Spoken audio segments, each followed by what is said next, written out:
स्वागत है आप सभी लोगों का मेरे चैनल कैमरा ट्यूसडे में। आज हम लोग बात करेंगे newly announced and launched Canon EOS R5 Mark II। तो आइए इसे समझते हैं। तो आपको ये समझना है 5 यानी कि जो D5 था कैनन का जो 5 सीरीज के जो कैमरास होते हैं वो काफ़ी इंपॉर्टेंट वर्क हॉर्स कैमरा है, यानी कि कैनन का सबसे ज़्यादा वही बिकता है। तो कैनन का पहले EOS के लिए बनते थे, मतलब ये DSLR के लिए बनते थे, अब मिररलेस के बने। तो मिररलेस का नाम है R5। R5 इन्होंने पहले लॉन्च किया था, लेकिन उसका रिसेप्शन उतना अच्छा नहीं रहा। फीचर सेट बहुत ज़्यादा दिए थे, लेकिन उस फीचर सेट को सस्टेन नहीं कर पा रहे थे। तो यहाँ पे वही समझिए, ये उसका अपडेट है कि सर हमने वो मार्क 1 ट्राई था, उतना अच्छा नहीं चला तो मार्क 2 बनाते हैं। और ये टारगेट है वर्क प्रोफेशनल के लिए। ये मतलब आप एज ए कंटेंट क्रिएटर वो सब लेते हो तो ओवर पे कर, मतलब हाँ, अगर आपको इसकी ज़रूरत है तो ले लीजिए, लेकिन ये एक समझना बहुत ज़रूरी है, महंगा कैमरा है। इंडिया में भी इसका दाम 4 लाख से ऊपर दिखा रहा है अभी वेबसाइट में। तो ये समझना बहुत ज़रूरी है, ये सस्ता कैमरा नहीं है, भारी है, भरपुष्ट है। और इसमें दिया गया है नया 45 मेगापिक्सल का स्टैक्ड BSI CMOS सेंसर। ये समझना बहुत ज़रूरी है, 45 मेगापिक्सल पहले वाले में भी दिए थे, लेकिन वो उसका रीड आउट अच्छा नहीं था। रोलिंग शटर से काफ़ी लोगों को उसमें अंडरवेलमिंग लगा। रोलिंग शटर के कारण ये समझिए ऐसा नहीं था कि सबके सब फोटो वेस्ट हो रहे थे, लेकिन फील नहीं अच्छा आ रहा था। और अभी आप देख रहे हो कि नाइकॉन भी ये कर रहा है कि लो कॉस्ट में बहुत अच्छा रोलिंग शटर स्पीड दे दिया है, और सोनी तो सीधे ग्लोबल शटर दे दिया है A9 Mark III में। तो ये अब ऐसा आ गया था कि अब वो पुराना परफॉर्मेंस नहीं बिकता। तो यहाँ पे कर दिया गया है कि स्टैक्ड CMOS सेंसर दे दिए हैं, तो रीड आउट काफ़ी इंप्रूव हुआ है। और इसमें बैटरी इनको बदलना पड़ा क्योंकि बहुत सारा फीचर पोते हैं, तो बैटरी दबा के बदलना पड़ा। तो बैटरी है LPE6P। अब बोलेंगे सर LPE6 तो मिलता है मार्केट में। हाँ, ये बात समझिए, बैटरी का फिजिकल शाइप, शेप, वोल्टेज ये सब सेम है, बस इसकी केमिस्ट्री बदली गई है। तो जो P सीरीज़ है उसका अपडेटेड केमिस्ट्री है, वो बहुत ज़्यादा पावर कंटिन्यूसली ड्रॉ कर सकता है, यानी कि वो 6 एम्प्स का ड्रॉ रेटिंग के लिए सपोर्ट करता है, यानी कि 40 वाट का पावर वो कुछ देर के लिए दे सकता है। ऑब्वियसली टंकी उतनी बड़ी नहीं है, यानी कि 15 वाट के आसपास का आपका इसका बैटरी कैपेसिटी होता है, तो 40 वाट देंगे तो 15-20 मिनट में ही बोल जाए, लेकिन वो दे सकता है। तो अगर आप कुछ ऐसा हैवी काम कर रहे हैं, वो बैटरी उसको सपोर्ट कर पाएगा। इसीलिए अगर इसमें आप पुराना बैटरी लगाते हैं, या मान लीजिए आपका यही LPE6 बैटरीज है, लीगल प्रॉपर है, मतलब ये कैनन का ओरिजिनल है, वो लगाएंगे, कैमरा चलेगा भी, 90% काम कर दे, लेकिन बहुत सारे एडवांस फंक्शन बंद कर देगा, क्योंकि इसका पावर ड्रॉ जो है वो ज़्यादा है। और रहा बात कि इसमें मेन फोकस किया गया था कि ओवर हीटिंग को इशू किए हैं, क्योंकि CFast टाइप बी कार्ड भी बहुत गर्म होता है, सेंसर्स, स्टैक्ड सेंसर्स भी गर्म होते हैं, और SoC तो भूंज ही जाता है। तो ये समझना बहुत ज़रूरी है, और यही इनका सबसे बड़ा फ्लॉ था। मतलब R5 का। R5 में फीचर के मामले में कोई टेंशन नहीं, लेकिन उन्होंने डिज़ाइन गंदा किया था। डिज़ाइन इतना गंदा किया था कि DIY पर्क्स ने खोल के वहाँ एक कॉपर ब्लॉक लगा दिया, मतलब SoC पे, और कैमरा बम बम चलने लगा। मतलब उसमें हीट सिंक डाले नहीं थे, इंसुलेटर डिज़ाइन था। तो वो मतलब वो जेनुइनली खराब था, और कह तो दिए 8K, लेकिन जैसे रिकॉर्ड करो खत्म हो जाता था, और कैमरा फ्रीज हो जाता था कि भैया हमको ठंडा होने का टाइम दो। तो कारण वही था, बहुत गंदा उससे मतलब कैनन का रेपुटेशन को सब रहा, क्योंकि कैनन और सोनी अलग बात है। कैनन और नाइकॉन एक अलग लेवल से देखा जाता है कि सर ये 100 साल से बना रहे हैं, यानी कोई प्रोडक्ट बनाएंगे तो वो चलेगा। ये कैनन पहली बार अपना रेपुटेशन का एकदम बैंड बजाया कि सर हमारा नहीं चलेगा प्रोडक्ट, और वो एकदम क्लियर करते, वो पुअर डिजाइनिंग थी। मैं एकदम श्योर हूँ कि प्रोडक्ट मैनेजर बोला अरे कौन उस पर कॉपर लगाए, कि बोल रहा DIY पक्ष बॉडी को बाहर नहीं छेड़ा, बॉडी में छेद उद कुछ नहीं किया, सिर्फ एक कॉपर ब्लॉक दे दिया कि हीट डिसिपेट तो हो। मतलब SoC में एक बहुत छोटा स्पॉट होता है, मतलब एक्चुअल सिलिकॉन जो है बहुत छोटा होता है। आप लोग अपने देखते हैं कंप्यूटर का डेस्कटॉप, ये बड़ा सा प्रोसेस है, एक्चुअल कितना है, एक्चुअल सिलिकॉन इतनी सुन है, तो कैमरा का सिलिकॉन तो और छोटा होगा। तो वो सिलिकॉन जो है अगर उसी गर्मी में आप फैला पाते हो, वो चिल हो जाता है, इसलिए भाई ठीक है चल, क्योंकि बैटरी से चला रहे हो, 10-20 वाट नहीं खा रहा है, वो बहुत कम पावर में चल रहा है। तो रहा बात कि वो बैट हीट डिसिपेट नहीं होता था, बोल जाता था। तो यहाँ पे उसको काफ़ी अंदर से डिज़ाइन में इंप्रूवमेंट किया गया, और आगे और बात करेंगे वीडियो में कि एक्चुअली ये थोड़ा चल सकता है हैवी यूज़ पे। और CFast टाइप बी दिया गया है, और UHS 2 दिया गया है। दोनों CFast टाइप इसलिए नहीं दिए कि उसका दाम बहुत बढ़ जाता, 4 लाख से बहुत ज़्यादा बढ़ जाता, 6 लाख तक पहुंच जाते। और UHS 2 है जो कि मेजॉरिटी काम आपका संभाल ही लेगा। और इसमें मेन ट्रिक जो किया गया है वो डिजिक एक्सेलरेटर का, जैसे आप लोग सोनी का देखते हो ना, सोनी का बायोनिक्स एक्स का जो SoC है, जो उनका मेन प्रोसेसर है, वो है, उसमें नई छेड़खानी कर रहे हैं, बस नए वाले में उसमें AI को चिप डाल रहे हैं, वैसे यही कर रहा है। ये इनका डिजिक एक्स बना चुके हैं, मार्केट में है, बहुत सारे कैमरा में है, लेकिन उससे और परफॉर्मेंस निकालने के लिए उसमें को चिप लगाया जा रहा है। तो ये को चिप है डिजिक एक्सेलरेटर, ये उसमें मतलब मेन नेक्स्ट जनरेशन फंक्शन दे रहा है। एग्जैक्टली वही समझिए कि हमको लगता है सब कंपनी बार बार SoC डेवलप नहीं करना चाहती है, मोबाइल फोन की कंपनी है नहीं, SoC इनसे अच्छा बनता नहीं है, तो वो जो बना लिया उसी पे अब रगड़ रहे हैं। लेकिन हाँ, उसका भी एक लिमिट होगा। जैसे गोप्रो बार-बार फँसने लगा था कि एक एसओसी उन्होंने बनाया, उसी पे बना रहे थे, रेपुटेशन खराब हो गया, पब्लिक छोड़ना शुरू हो गई, दूसरे सारे कंपटीटर घुस गए मार्केट में। तो ये लोग वैसा ना फँसे, ठीक है सर, हमारा डिजिक्स हम दूसरे दोबारा नहीं बनाएँगे, वो आपका मेमोरी को सँभाले, क डिस्प्ले सँभाले, ऑपरेटिंग सिस्टम से सबका है, लेकिन सेंसर और इसके बीच में हम आ जाते हैं। तो डिजिक एक्सेलरेटर आ जा रहा है, ये एडवांस फंक्शंस अनलॉक करता है। तो यही चीज़ है, ये उसका मेन्स है, मतलब इसमें जितना इम्प्रूवमेंट हुआ है, उसमें एक इम्प्रूवमेंट है आपका रोलिंग शटर परफॉर्मेंस। क्यों भैया? सेंसर स्टैक्ड हो गया है। बाकी जितना अपग्रेड हुआ है, वो सारा अपग्रेड वो को-प्रोसेसर के चलते हुआ है। वो मतलब समझिए काफ़ी लोड हटा ले रहा है, तो आपका ये एसओसी बाकी सारा काम अच्छे से कर पा रहा है। तो स्टिल्स के मामले में बात करते हैं, तो स्टिल्स में समझिए मेन सबसे बड़ा इंप्रूवमेंट जो मतलब दिन और रात का अंतर है, वो रोलिंग शटर में है सबसे बड़ा। और इसमें प्रिडिक्टिव ऑटो फोकस कर दिया। जैसे सोनी का मतलब कि पोस्ट प्रिडिक्शन वो करने लग रहे थे जब से एआई को चिप डाले। यहाँ पे समझिए एक पूरा एआई प्रोसेसर ही ठूस दिया गया है। तो ये बहुत अच्छा प्रिडिक्शन कर सकता है। प्लस 3 स्पोर्ट्स में, फुटबॉल में और इसमें वॉलीबॉल में, ये सब में बहुत अच्छा ये प्रिडिक्शन कर सकता है। प्रिडिक्शन ऐसा कर सकता है कि मतलब समझिए, ये मैं क्लियर कर देता हूँ। आज के टाइम में ऑटो फोकस कैमरा में आपको नहीं सोचना है, जब तक आप पैनासोनिक या फूजी ये सब के बारे में आप बात कर रहे हो, तो टॉप 3 वाले में, यानी कि नाइकॉन और कैनन और सोनी, इसमें आपको नहीं सोचना पड़ेगा। नाइकॉन में बस ये सोचना पड़ेगा क्योंकि उसका जो फ्लैगशिप में अच्छा था, वो अभी Z6 Mark III में सुधारा गया है। तो हम लोग वहाँ पहुँच गए हैं, ऑटो फोकस में आपको लोड नहीं लेना है। तो अब क्या करें? तो अब ये कर रहे हैं कि ऑलमोस्ट फ्यूचर प्रेडिक्ट कर दे रहे हैं कि कैरेक्टर यहाँ है, कैरेक्टर यहाँ से यहाँ बॉल दे रहा है, वो प्री फोकस करके रख दे रहे हैं, यानी आपका हिट रेट बहुत अच्छा है, बर्स्ट पे भी बहुत बम-बम हिट रेट है। तो ये काफ़ी आगे पुश किए हैं और जैसे-जैसे रिफाइन होता जाएगा, मतलब कि अब इस जगह पे आ गए कि अगर इस कैमरा से आपका फोकस मिस कर रहा है, या तो डिफेक्टिव है या तो आप गड़बड़ हो। तो ये इसमें प्रिडिक्टिव एआई का मेन फ़ायदा उठा रहे हैं ऑटो फोकस पे। लेकिन हाँ, हर स्पोर्ट्स के लिए नहीं है, 3 स्पोर्ट्स के लिए है। क्रिकेट उनके यहाँ नहीं चलता है, तो क्रिकेट के बारे में ट्राई भी नहीं किया है। तो ये हो गया। दूसरी बात, इसमें 30 एफपीएस पे चल सकता है बर्स्ट, जो कि काफ़ी बड़ा बर्स्ट है, मतलब धर्रर्र कर सकते हैं। 14 बिट रॉ देगा। और ये नहीं, बहुत सारे कैमरा में अगर लोग ध्यान नहीं देते हैं, खासतौर पे लो कॉस्ट वाले कैमरा में आपका बर्स्ट बहुत अच्छा देता है। 40 एफपीएस का बर्स्ट है, लेकिन जेपेग ओनली रहता है। तो ये समझना बहुत ज़रूरी है। 30 एफपीएस 45 मेगापिक्सल में फुल रॉ काफ़ी बड़ा है, लेकिन हाँ, वो सिर्फ इलेक्ट्रॉनिक शटर में होगा। उसका जो मैकेनिकल शटर है वो 15 पे है। और ये समझना थोड़ा ज़रूरी है कि बहुत ज़्यादा आप मैकेनिकल के साथ हुलुलु नहीं कर सकते, तो इलेक्ट्रॉनिक पे जाना पड़ेगा। और इसमें प्री कंटिन्यूअस शूटिंग दिया जा सकता है, यानी कि आप जब फोटो खींच रहे हैं, जैसे आप कोई बर्ड उड़ का है, तो बर्ड लोग जल्दी ज़्यादा देर रुकते नहीं, तो लोग आप ये कर सकते हो, उसको फ्रेम करो, फोकस करो, हाफ शटर पुल करो और उसका हाफ शटर दबा के रखे रहो। तो फायदा क्या होता है, हाफ शटर जब आप दाएं रखते हो, वो फोटो खींचना शुरू कर देता है। ये इसके कैश मेमोरी में बफर होना शुरू हो जाता है। जैसे ही आप देखते हैं कि चिड़िया उड़ गई, टक आपने बटन दबा दिया, उससे फायदा क्या होता है कि आधा सेकंड पहले तक का, यानी कि 15 शॉट ये बफर में रख देता है। अब वो आपका, जैसे आप ट्रिगर प्रेस करते हो, उसके बाद से वो नॉर्मल करता है और राइट करना शुरू कर देता है, फाइल को डंप करना शुरू कर देता है मेमोरी में। तो आपको शटर पुल से पहले का मिल जाता है। एग्जैक्टली यही तरीके से हाई स्पीड कैमरा काम करता है। ये बहुत सारे कैमराज में आने लगा है, लेकिन इसमें रॉ के साथ फुल हाई परफॉर्मेंस दे रहे हैं, तो हाफ सेकंड का बफर ये दे देता है। यानी कि जैसे मान लीजिए आप किसी बर्ड को ट्रैक कर रहे हैं, ठीक है, आप हाफ शटर कीजिए, वो बर्ड को ट्रैक करना शुरू कर देगा। जैसे वो पानी में डुबकी मारे, उस टाइम आप ट्रिगर दबाइए, तो ऑब्वियसली आपका लैग होगा। क्यों लैग होगा? क्योंकि आपने देखा, आपके दिमाग ने समझा, उसको प्रोसेस किया, फिर आपके मसल में कमांड गया, फिर मसल में बटन दबाया, लैग होगा। लेकिन वो आधा सेकंड का लैग नहीं होगा, 1/10 या 1/20th ऑफ सेकंड का लैग होगा। मतलब 1 हाफ शटर, मतलब बहुत सारा प्री एक्शन आपको मिल जाएगा, पानी जो है प्री एक्शन मिल जाएगा। तो ये काफ़ी अच्छी बात है। ये मैं क्लियर कर देता हूँ, कैनन के बहुत सारे कैमरा में, बहुत सस्ते कैमरा में भी है, लेकिन रॉ नहीं है, तो थोड़ा ध्यान देना पड़ेगा। और 45 मेगापिक्सल में जनरली नहीं दिया जा पाता है। तो और इसमें आईबस और लेंस इमेज स्टेबलाइजेशन दोनों की शादी कराई गई है, यानी कि ये इकलौता तरीका है जिससे आप बहुत अच्छा इमेज स्टेबलाइजेशन ला सकते हैं। मतलब कि हैंड हेल्ड में मेजॉरिटी फोटोग्राफी में अगर आपका लेंस में इमेज स्टेबलाइजेशन है और आपका आईबस दोनों एक साथ अच्छे से शादी कर रहे हैं, तो आपको लोड नहीं लेना है। ये पॉसिबल है। मतलब 8.5 स्टॉप्स का कह रहे हैं। इसका मतलब क्या होता है 8.5 स्टॉप? इसका ये मतलब होता है कि अगर आपका 1x का टाइम पे आप फोटो खींचते हो, ब्लरी नहीं आता है, क्योंकि आप हैंड हेल्ड हो, ठीक है। अब उसमें इमेज स्टेबलाइजेशन आप डालते हो, कितना देर तक को वो कॉम्पनसेट कर पाता है।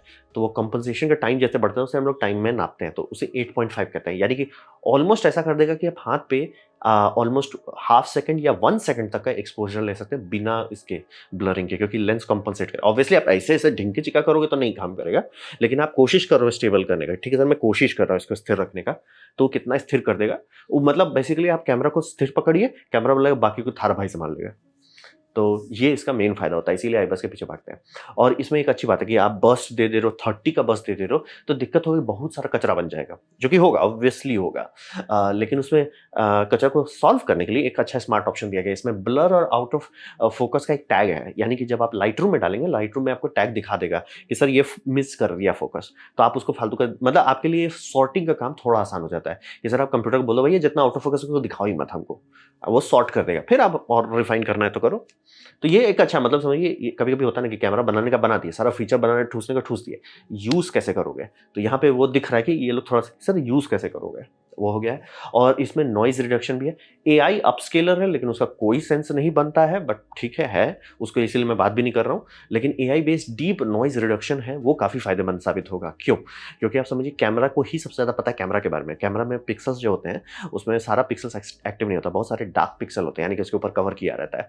वो पिक्सल्स थर्मल सिग्नेचर बनाते हैं, यानी कैमरा जब फोटो खींचता है, वो सारे पिक्सल्स में डेटा रहता है, वो डेटा से एल्गोरिदम निकाला जाता है, तो उससे पता क्या चलता है, उससे पता चलता है टेम्परेचर से कितना नॉइज बन रहा है, वो नॉइज का डेटा उठाया जाता है, वो इमेज पे लगाते हैं। तो एआई उस जगह पे बहुत अच्छा से मतलब सिर्फ एल्गोरिदम की जगह अगर आप इंटेलिजेंस लगाते हैं, वो बहुत अच्छे से इमेज में नॉइज हटा सकता है। वो पकड़ लेगा सर यहाँ पे टेक्सचर है, क्योंकि टेक्सचर है, ये नहीं कि ये आईएसओ नॉइज है, वो देख के सेलेक्टिवली नॉइज को काफ़ी कम कर सकता है। ये काफ़ी लोगों के लिए फायदेमंद साबित हुआ है, खासतौर पे जो लोग लो लाइट पे काफ़ी काम करते हैं या हाई आईएसओ में काफ़ी काम करते हैं। और इसका ईवीएफ भी थोड़ा अच्छा कर दिया गया है, मतलब 1600 बाई 1200 कर दिया गया है, शार्प है। ये मैं थोड़ा खुश हूँ कि डीपी रिव्यू एटलीस्ट ये काम करते हैं कि वो जब भी वो मिलियन डॉट्स जिसका कोई मतलब नहीं बनता, उसको एटलीस्ट रेजोल्यूशन में बदल देते हैं। तो मतलब इलेक्ट्रॉनिक व्यू फाइंडर जनरली अच्छा है, और ब्लैकआउट फ्री है, जो कि आजकल काफ़ी कॉमन हो गया है। तो स्टिल्स हैं अच्छा खासा, मतलब आपको लोड नहीं लेना इस कैमरा के साथ। तो अब बात करते हैं वीडियो का, जहाँ पे इसका बोल गया था पिछली बार। तो वीडियो में ये समझिए कि प्रॉपर वेव फॉर्म मॉनिटर दे दिया। ये समझना बहुत ज़रूरी है कि जो हिस्टोग्राम देखते हैं हम लोग, वो स्टिल्स के हिसाब से बनाया गया था, तो उसको हम लोग आराम से एडजस्ट कर लेते हैं, सब मतलब फील आ जाता है कि सर फोटो आने वाला कि नहीं। लेकिन आपको हिस्टोग्राम चाहिए, ये मैं हिस्टोग्राम बोल रहा हूँ, वेव फॉर्म चाहिए, तो अगर आप वीडियो रिकॉर्डिंग करना चाहते हैं। जो लोग वीडियो करते हैं उनको पता चल रहा है, इसी को देख के आप अच्छे से कैलिब्रेट कर सकते हो कि सब चीज़ सही से हो रहा है कि नहीं हो रहा है। तो वो आपको मिल जा रहा है ऑप्शन। फिर इसमें फुल साइज एचडीएमआई है फाइनली। इसमें टैली लाइट भी दिया गया, यानी कि जैसे मैं इस केस में रिकॉर्डिंग कर रहा हूँ, मुझे बस इतना, मतलब मेरे से काफ़ी दूर है थोड़ा कैमरा, मतलब एक सोफ़ा रखा हुआ है बीच में, उतना बड़ा है, डबल वाला। तो अच्छा खासा दूरी है मेरे से, समझ लिए 5 फुट या 6 फुट के आसपास से ज़्यादा दूर है। वहाँ पे हमको एक छोटा-सा लाल मतलब स्क्रीन में एक छोटा-सा है, उससे नहीं काम चलेगा। इसीलिए जितने मेन न्यूज़ स्टूडियोज़ में जो कैमराज़ रहते हैं, उसमें बड़का सा टैली लाइट रहता है। लेल बत्ती जलने लगता है उसमें, कि जब वो कैमरा रिकॉर्ड कर रहा है तो। तो वैसे समझिए, इसमें कैमराज़ में काफ़ी लोग यूज़ करते हैं, फ्लिप आउट स्क्रीन है, लेकिन वो स्क्रीन दूर होते ही तुरंत यूज़लेस हो जाता है। तो टैली लाइट दे दिया गया है, वो भी अच्छा है। और सबसे बड़ा, और अच्छा ये लोग सीरियसली ले रहे हैं ओवरहीटिंग को, इसमें फैन ग्रिप दे दिया है। मैं थोड़ा-सा मिक्स्ड फीलिंग आ रही है मुझे इसमें, लेकिन कुछ नहीं से ये बहुत बेटर है, और पिछले वाले से एक्सपोनेंशियली बेटर है, इंडिया में भी। यानी आपको ये ग्रिप खरीदना पड़ेगा, 40,000 का ग्रिप खरीदना पड़ेगा, क्योंकि ये 8K 12 बिट रॉ सी फास्ट में सेव कर सकता है, और 30 एफपीएस तक फुल रॉ देगा। अगर आप 60 एफपीएस पे जाते हैं तो वो ये कर देता है, रॉ लाइट वाले फॉर्मेट में आ जाता है। मतलब अभी भी रॉ ही है, काफ़ी डिटेल मिलेगा, लेकिन मतलब फुल जो एकदम रॉ, वो आपको मिलेगा सिर्फ 30 एफपीएस तक में, 8K में। अगर 8K में आप 60 एफपीएस पे रॉ चाहते हैं, वो भी मिलेगा, लेकिन वो थोड़ा-सा कंप्रेस्ड रहेगा, और वो आई थिंक इसका लिमिट इसलिए है कि वो 26 एमबीपीएस पे ही रुकना चाह रहे थे। उससे ज़्यादा मे बी जो ट्रांसलेट होता है अराउंड 370 एमबीपीएस, तो वो दे रहा है। इसलिए समझना बहुत ज़रूरी है कि बहुत लोग हैं ना, हमको रॉ चाहिए। सर आपका हार्ड ड्राइव उड़ जाएगा। और हार्ड ड्राइव में तो होगा भी नहीं, बाय द वे। अगर एडिटिंग आप हार्ड ड्राइव से किए, नहीं हैंडल किया जा सकता है। आपको एसएसडी में ही उसको एडिट करना होगा। तो ये भी समझना बहुत ज़रूरी है। रॉ ऐसा ऐसा हमको चाहिए रॉ, इसलिए सर क्या हैंडल कर पाओगे फाइल से? सर्वर लगते हैं उसको रखने के लिए, और एसएसडी का कैश लगाना पड़ता है, तब जाके आप उस फाइल को एडिट्स कर पाएँगे। तो बहुत सारा ऑप्शन दिया गया है, और इस बार सपोर्ट कर सकता है उसको। लेकिन हाँ, ये समझना बहुत ज़रूरी है, आपको ये ग्रिप खरीदना पड़ेगा इंडिया में। बिना ग्रिप के अगर इस कैमरा को यूज़ किए, इंडोर में चलेगा, अच्छा खासा चलेगा, लेकिन इंडिया में आउटडोर में नहीं चल पाएगा ज़्यादा देर, क्योंकि बोल जाएगा, टेम्परेचर ओवरहीट हो जाएगा। और इसमें ये भी अच्छा किया गया कि ठीक है सर, आपने 8K दे दिया, मेजॉरिटी लोगों का कंप्यूटर नहीं उतना हैंडल कर सकता है। लेकिन अगर आप सिर्फ 4K करते हो, तो आप रेजोल्यूशन फेंक रहे हो, फालतू का वेस्ट कर, जैसे मान लो आप लाइन स्किप कर देते हो, या मतलब 1 पिक्सल पढ़ते हो, 4 पिक्सल छोड़ते हो, फिर पढ़ते हो 1 पिक्सल, ठीक है, आपने अच्छा से 4K रीड कर लिया, लेकिन वेस्ट हो गया, उतना रेजोल्यूशन था, वेस्ट हो गया। तो डाउन सैंपलिंग ये करने देते हैं कि सर आप 4K में निकाल लो, आपका हम क्रॉप नहीं करेंगे, मैं क्लियर कर दे रहा हूँ। डाउन सैंपलिंग और क्रॉपिंग अलग होता है। क्रॉपिंग में टिक, टिक, टिक आपका फ्रेम चेंज हो जा रहा है। वो बहुत फचांग है क्योंकि आपका जो 35 मिलीमीटर का लेंस है वो बदल गया। तो ये समझना बहुत ज़रूरी है। इसीलिए आप चाहोगे डाउन स्केलिंग का ऑप्शन लेते हैं कि मेरे को फुल रेज़ोल्यूशन दो और उसको तुम स्टोर करके दे दो। वो 4K में एस रॉ के नाम से अवेलेबल है आपको, स्टैंडर्ड रॉ करके। वो आपका 60 एफपीएस तक मिल जाएगा और उसका बिट रेट भी आप देख सकते हैं काफ़ी कम हो जाता है। 1800 मेगाबिट्स पर सेकंड तक वो उतर जाता है। तो ये फ्लेक्सिबिलिटी के मामले में काफ़ी अच्छा है और भी छोटा आप क्रॉप भी कर सकते हैं एपीएस है। जैसे मान लीजिए आपके पास कोई लेंस है एपीएस-सी वाला और आप चाहते हो कि वो फ्रेमिंग आपको फ़ील आ रहा है, तो वो भी कर सकते हैं। मतलब मेहनत किया गया है और इसमें बोल रहे हैं पिछले वाले में डिज़ाइन में कटौती किया हुआ था, इस बार है एल्युमिनियम हीट सिंक डाला गया है ग्राफाइट ब्रिज के साथ। मैं एकदम क्लियर कर दूँ, अभी भी अगर सोनी बोल रहा हूँ, कैनन चाहे तो 5 को बहुत आराम से सुधार सकते, खोले, बस एक कॉपर ब्लॉक लाए, काम खत्म सर। उसमें कोई प्रॉब्लम था ही नहीं, बहुत अच्छा डिज़ाइन था। बस कटौती जो वो किए थे कॉपर ब्लॉक का, उसी के चलते दिक्कत हुई। यहाँ पे वो कटौती नहीं की है, यहाँ एक पूरा एक ब्रिज है। मतलब अंदर वो इमेजेस दिखा रहे हैं, उसमें एक समझिए एल्युमिनियम का बड़ा-सा प्लेट है, जो हीट अंदर में डिसिपेट करता है और वो उसपे कनेक्टेड है ये आपका हीट सिंक। तो ये अंदर से हवा लेता है, मतलब नीचे से हवा लेगा और साइड से वेंट कर देगा। फैन है, अच्छी बात है, नहीं है तो भी वो वेंट कर पा रहा है। वो इंसुलेटेड डिज़ाइन नहीं है, यानी गर्मी बाहर से डंप कर पाएगा। तो ये एक्चुअली यूज़फुल है इस बार। मतलब यही बोल रहे हैं कि यही सबसे बड़ा प्रॉब्लम था 5 का कि मतलब सब चीज़ आपने दे दी, 8K दे दिए, 8K रॉ दे दिए, सर रिकॉर्डिंग करते ही भूंज जाता है, 5 मिनट में बोल जाता है। तो ये उसको बहुत सॉल्व कर दिया है और इनका है कि अगर आप ये कूलिंग फैन वाला यूनिट लगाते हैं, तो आपको 4K में किसी भी मोड में टेंशन नहीं लेना है, जनरली। और 8K में बोल जाएगा। बोलेंगे 8K में क्यों बोल जाएगा? बात है कि कंप्यूटर का हीट सिंक नहीं है और इसलिए मैं थोड़ा कन्फ्यूज़ हो गया सर इतना दूर आप आ गए, फैन अगर अंदर ही डाल देते, अब बोलेंगे फैन किसी ने अंदर नहीं डाला, सर बहुत सारे कैमरा में डाला हुआ है। पैनासोनिक इसमें मास्टरी रखता है क्योंकि वो माइक्रो फोर थर्ड में फैन ठूँस दिया है अंदर और फुल फ्रेम दोनों में फैन ठूँसा हुआ है। तो आप ऑलमोस्ट कर दिए, एयर इनटेक, एयर एग्ज़ॉस्ट आपने बना ही दिया है, फैन डाल ही दो। मतलब ऑलमोस्ट आप पहुँच गए। अब बोलोगे कि उससे मतलब आपका ये सीलिंग कॉम्प्रोमाइज़ हो जाता, वाटरप्रूफ है, नहीं होता। बोला ऐसा क्यों? आपने कभी देखा है कंप्यूटर में जो वाटर ब्लॉक्स लगते हैं वो कैसे जलते हैं? एग्ज़ैक्टली सील्ड रहता है। क्योंकि आपका जो पंखा ये मोटर है जो एक्चुअली घुमा रहा है मैग्नेटिक फील्ड को, वो एक प्लास्टिक के बाहर रहता है और प्लास्टिक के अंदर जो रहता है इम्पेलर रहता है, पूरी तरह से आइसोलेटेड है। वो आप आराम से कर सकते हैं। आपको पता है कि सर हवा इसमें घुसेगी इधर निकल जाएगा, ठीक है। आप उसके अंदर ब्लेड डालो और मोटर यानी जो इलेक्ट्रिकल इक्विपमेंट है वो अंदर डालो। ये किया जा सकता है क्योंकि मैग्नेटिक फील्ड इसके बाहर जा सकता है प्लास्टिक के बाहर। तो आराम से ऐसे करके एम्बेडेड केसिंग डिज़ाइन कहते हैं उसको, वो करके आप कर सकते थे फैन मैंने डाल दो ताकि आपको वो डस्ट प्रूफिंग और आपका ये वाटर रेजिस्टेंट बना रहता और आपको कोई टेंशन नहीं है। क्योंकि बोल रहे हैं अब हो चुका है ऐसे कैमराज़ और कैनन के ही कैमराज़ में आते हैं सी सीरीज़ में जिसमें वो फैन देते हैं। तो ये मैं थोड़ा-सा ऑलमोस्ट लाइक समझिए क्लाइमेक्स के पास आके थोड़ा बोल गए। तो मतलब ठीक है आपने डाल दिया लेकिन आप बोल रहे हो 40,000 का एक ठो वो ब्रिक लो। इतना मतलब अमीर कहाँ से लोग हो गए हैं भाई? तो मुझे वही लगा और रहा बात कि आप 4K पे बोल रहे हो ठीक है, 8K पे तब भी बोल रहे हो कि लिमिट पड़ेगा प्लस उनका ये यूरोपियन टेस्टिंग स्टैंडर्ड है यानी कि 25 डिग्री सेल्सियस पे टेस्ट किए होंगे। तो वो क्या हाँ, वीडियो में भी प्री बफर है। वो 3 से 5 सेकंड तक आप प्री बफर कर सकता है और ऑडियो में ये आपका 4 चैनल ले सकते हैं ऑडियो अगर आप डिजिटल हॉटसू इस्तेमाल करते हैं। पैनासोनिक लेवल पे नहीं गए 32 बिट लेते हैं, लेकिन पैनासोनिक बस थोड़ा-सा कोई पैनासोनिक को मेहनत करो सर यूएसबी से 32 बिट फ्लोट ले लो, समस्या सॉल्व हो जाएगी। तो वीडियोस में भी आप देख सकते हैं कंपेयर टू पहले जो कैनन करता था उससे बहुत इंप्रूव किया गया है और अब तो ऐसा भी है कि रॉ आप इंटरनल रिकॉर्ड कीजिए और एचडीएमआई से बाहर भी निकाल सकते हैं यानी कि आपके पास डबल कैप्चर रॉ में हो सकता है। ऑब्वियसली कार्ड में नहीं कर पाएगा क्योंकि वो एसडी कार्ड उतना स्पीड नहीं हैंडल कर सकता। तो बहुत फीचर डाला गया मतलब दबा के और कूलिंग फैन डाल दिया गया यानी कि अब मैं कह सकता हूँ कि ये कैमरा लेके आप इंडोर शूटिंग में कई घंटों की रिकॉर्डिंग कर सकते हैं और 4K अगर आप छू रहे हो 4K डाउन सैंपल्ड भी आपको टेंशन नहीं लेना है। इससे बेटर सिर्फ पैनासोनिक इस मामले में आएगा कि वो सीधे एसएसडी में फाइल राइट करता है, वो फंक्शन और 32 बिट फ्लोट है, उससे ज़्यादा और कुछ नहीं है। अब बात करते हैं यहाँ पे हुआ क्या? यहाँ पे हुआ है प्रोग्रेस। ये समझना बहुत ज़रूरी है कि ये हमें दिखा रहा है कि बेनिफिट क्या होता है कंपटीशन का।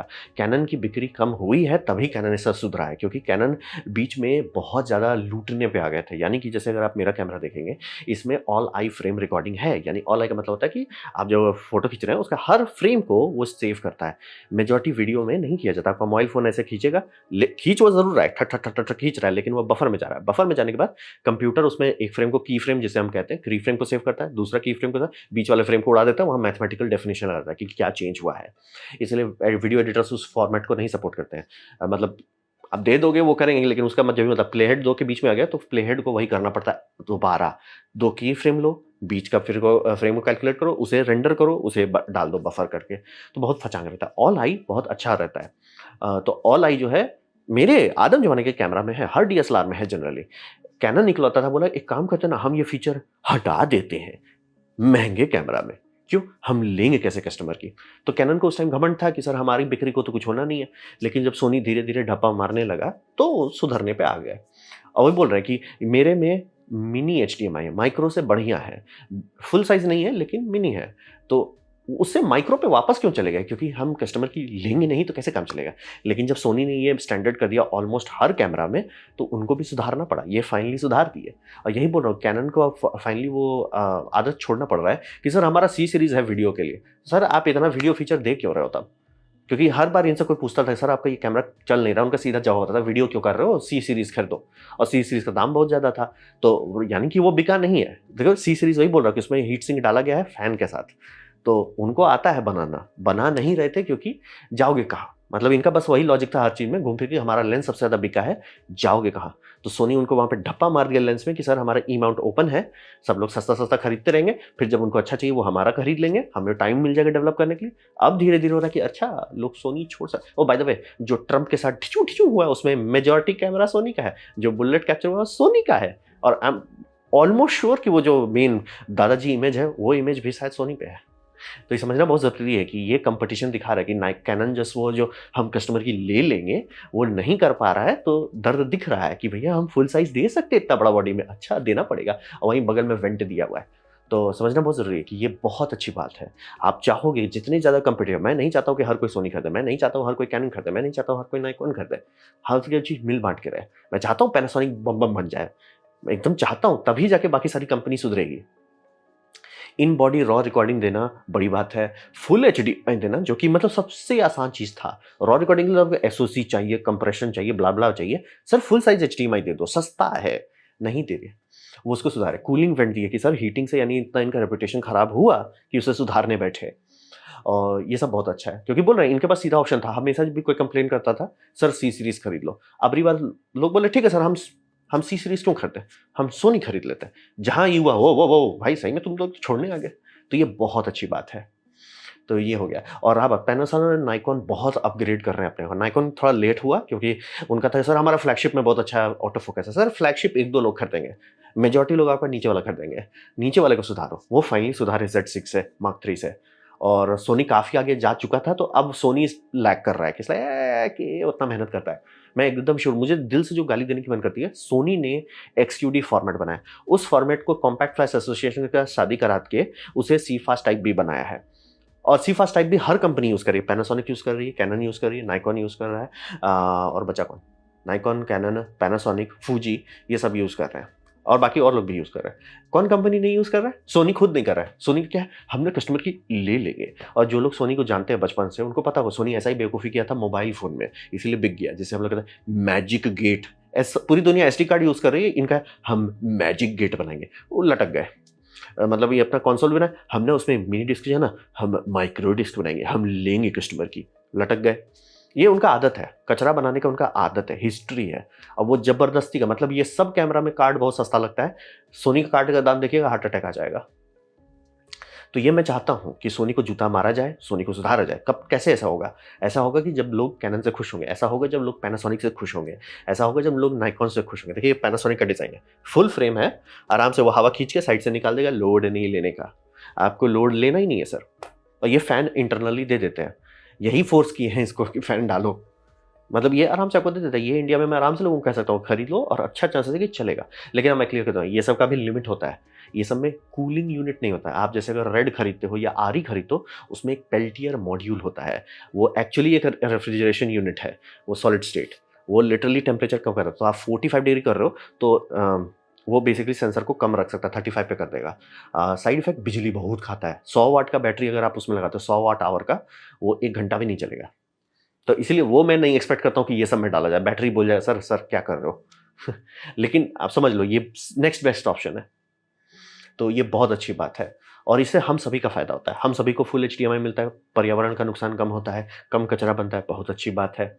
सबको रॉ मिल जाता है, तो रॉ के बारे में सीखना है, स्टूडेंट्स लोग को सीखने का बहुत अच्छा मौका मिल जाता है, बहुत अच्छी बात है। कंपटीशन रहता है, दाम पे दबाव बना रहता है, बहुत अच्छी बात है। तो ये प्रोग्रेस से मैं काफ़ी खुश हूँ। ये कैमरा से काफ़ी खुश हुआ कि मतलब ठीक है, यानी कि कैनन की चुतर पे लात पड़ रही है, ज़ोर से पड़ रही है। तो ये था मेरा प्रेज़ेंटेशन कैनन का R5 Mark II के बारे में। उम्मीद करता हूँ आपको अच्छा लगा, कुछ सीखने लगा, कुछ समझ में आया। अगर ऐसा है, लाइक कर दें, दूसरा शेयर कर दें, उससे मेरा काफ़ी भला होगा। नहीं अच्छा लगा, नहीं पसंद आया, कोई बात नहीं, आप डिसलाइक दबा सकते हैं। मैं कहूँगा डिसलाइक 2 बार दबाएँ, उससे मुझे पता चले कितना पसंद हुआ है। मैं आपसे कहूँगा कमेंट लिखें, मैं हर कमेंट को पढ़ने की कोशिश करता हूँ। आपसे कहूँ सब्सक्राइब कीजिए, बेल दबाइए अगर आप फ्री हैं तो। आपने मेरा वीडियो देखा, जान के मुझे बहुत खुशी हुई। धन्यवाद।